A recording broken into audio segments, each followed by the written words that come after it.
iPhone 6 apakah masih layak dipakai di tahun 2020?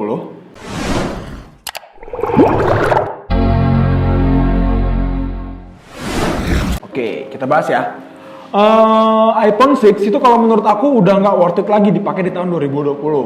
Alasan pertamanya, karena iPhone 6 ini udah nggak support lagi di iOS 13. Jadi kalau saran aku, sebaiknya kalian kalau emang misalkan dari Android pengen pindah ke Apple, sebaiknya kalian milih iPhone itu mulai dari iPhone 6s atau 6s.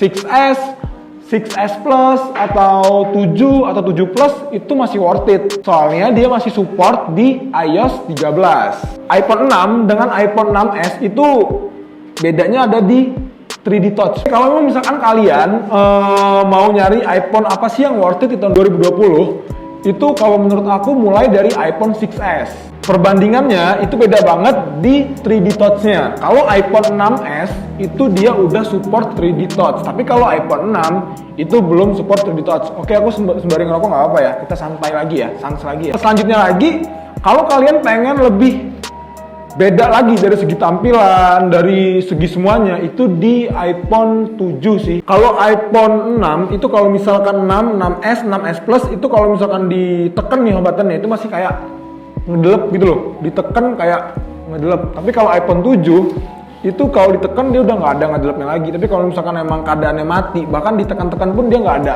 Sama sekali nggak ada perubahan sih ya, nggak ada ngedelep-ngedelepnya sama sekali. Cuman kalau misalkan hidup, dia kayak ada geternya gitu loh, ada der gitu kalau misalkan di iPhone 7. 7 Plus, 8 biasa atau sampai 8 Plus dia udah kayak gitu, udah support kayak gitu. Jadi kalau menurut aku iPhone 6 itu udah nggak worth it lagi di tahun 2020 karena dia udah nggak support di iOS 13. Oke, sebenarnya gini sih, kalau emang kalian budget kalian minim itu nggak cukup untuk beli di iPhone 6s. Kalau emang pengen menggunakan iPhone 6, itu sebenarnya masih bisa aja. Cuman, dia nggak bisa mengikuti iOS-nya. Misalkan yang awal dari iOS 12 ke 13, bahkan nanti ke 14, itu dia nggak bisa. Dia stuck di iOS 12. Kalau untuk yang 6. Tapi biasanya gini sih, kalian kalau pengguna iPhone, kalau nggak mengikuti iOS-nya kayaknya kurang gimana gitu kan. Soalnya ya sayang banget kalau misalkan kalian pengguna iPhone tapi tidak mengikuti langkah-langkah dari yang dikasih dari Apple kan. Tapi sebenarnya itu nggak terlalu penting banget.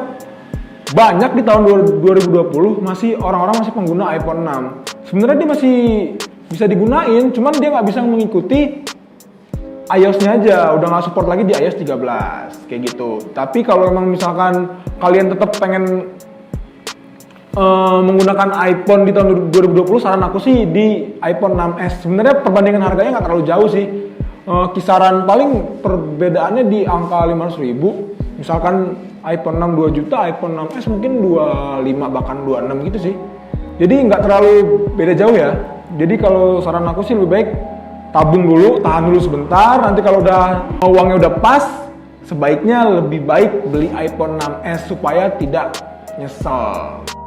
Oke, kalau untuk perbandingan harganya dari iPhone 6, 6s, 6 Plus, 7 dan bahkan sampai seterusnya, itu kalau di tokonya iPhone Semarang 2013, ini toko yang udah terpercaya lah di regional Semarang ya, bahkan di Jawa Tengah dan mudah-mudahan di Indonesia. Kalau untuk 6 yang biasa itu yang storage 16 GB itu harganya 2 jutaan.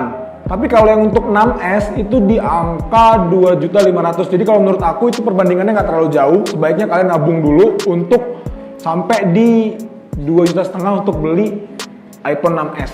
Tapi kalau iPhone 6s Plus itu di angka 3 juta. Nah, iPhone 6s Plus dengan iPhone 7 yang biasa itu juga perbandingannya nggak terlalu jauh harganya. iPhone 6s Plus itu harganya 3 jutaan kalau di iPhone 9 2013. iPhone 7 itu harganya 3.300.000. Jadi kalau menurut aku nabung lagi lah, walaupun agak-agak lama ya nggak masalah. Yang penting kalian nggak nyesel untuk menggunakan iPhone itu di tahun 2020. Sesuaikan budgetmu, pilih pilihanmu. Aku Reza, tim kreatif iPhone Semarang 2013. Stop Android, move to Apple.